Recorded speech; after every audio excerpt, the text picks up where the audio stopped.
Hey guys, Dylan Sider with Kinfolk Carpentry, and today we have a very exciting project. I hired a friend of mine to build me some cabinets, an entertainment unit, and some storage. So we're gonna go ahead and rip out the old cabinets and put in some new cabinets. I'll kind of walk you through my process on how I do that. Give you some tips and tricks, so follow along. Okay, so here's the project. This is an old entertainment unit that I'm gonna be ripping out and replacing with something a little more up to date. And also this little built-in here is getting kind of a full height built in as well. Kind of green, has some arches built into it. There's some white oak accents in this one, so it should be a good project. Stick around.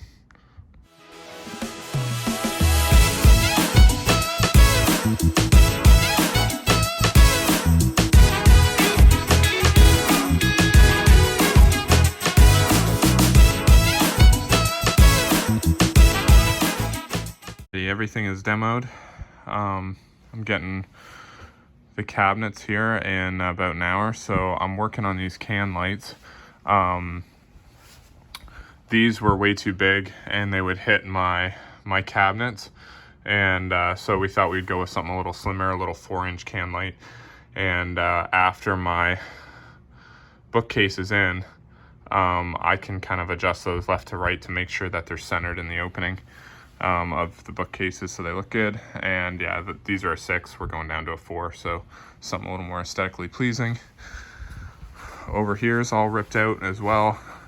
That can light is going to be brought down into the top of the cabinets. I'll have 2 of them switched from over here. Again, another 4-inch can light. Oh, not focusing here, but yeah, this will be a cool cabinet with some arches in the top. Yeah, gonna look good. And we'll get started. I'm starting to set these cabinets here. This is it'll be a full base along here, and then it has some bookshelves on top, and there'll be a TV in the center. And what I did, as you can see here, I made a level line all the way across where the cabinets are getting installed, and I measured down to the floor to make sure that, you know, I don't sit this one right on the floor and then it actually slopes up, and then I would have needed to shim that one up to match out here. So you got to check the floor for level and make sure that you have enough shimming on each end to make it nice and level. So I'm working my way across, and I am now scribing in this last one. My cabinet maker leaves a big overhang on this far side here so that I can scribe that to the wall and make it look all pretty, and I'll show you how I do that. So I know I'm plumb out here as I'm setting my cabinets to make sure they're nice and straight, and I'm plumbing this outside face. And so in order to get the measurement out here to make sure that that last cabinet is going to sit plumb and it sits nice and tight against the wall, you see here I have a shim in the back of here. I'm going to measure from the wall to the face. This is a 24-inch cabinet, but because I have a shim in there, that actually measures 24 and 5/16. So that is what my measurement will be on the top of my cabinet, 24 and 5/16. And it's tight at the bottom, so it'll be 24 over here, and that should make my cabinet nice and level and sit in there.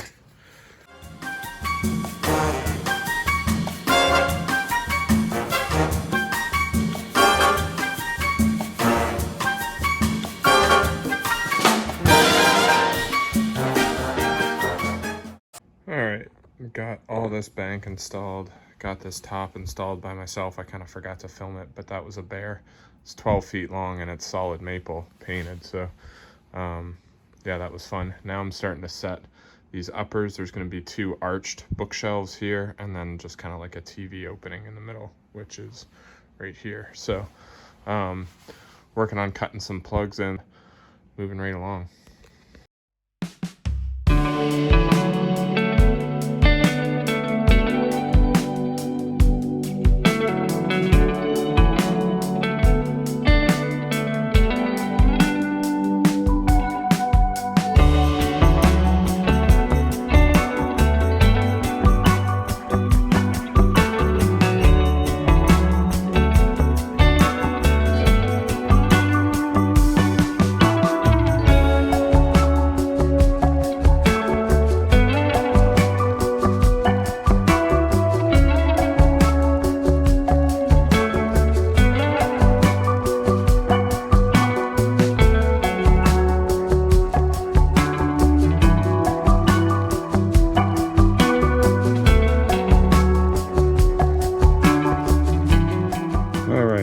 I got all these cabinets installed.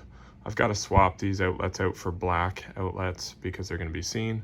So they'll look much nicer black. I have to do a little trim and install some can lights and the hardware. So there is quite a bit of work to do left on this one. But I'm going to start installing these two big cabinets over here. I just got done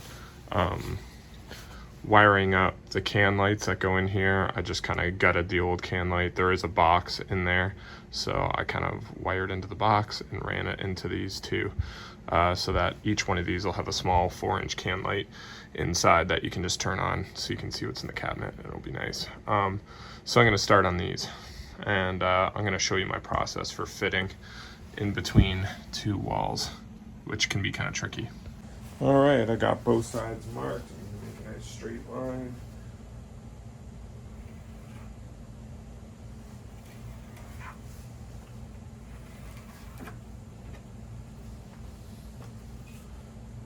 I'll cut that with my track saw and get her installed.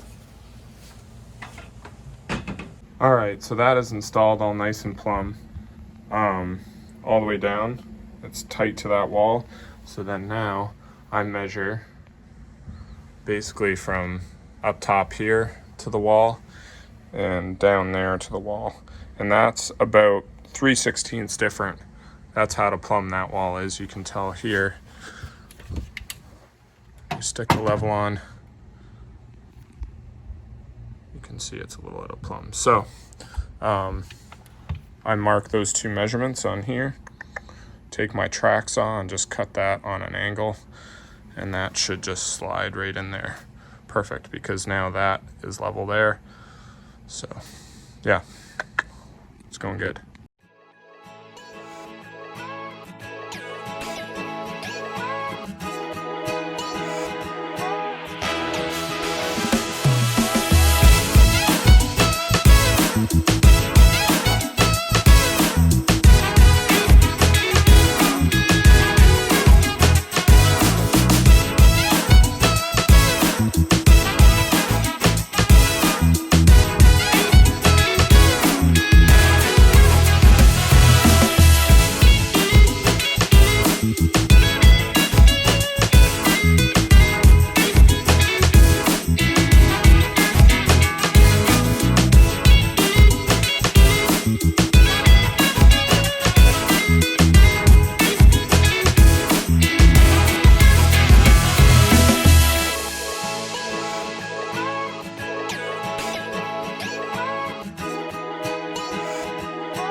All right, I'm kind of fitting this trim piece in here. Got a little scrap there nailed, so I know that kind of positioned correctly. Looks about right.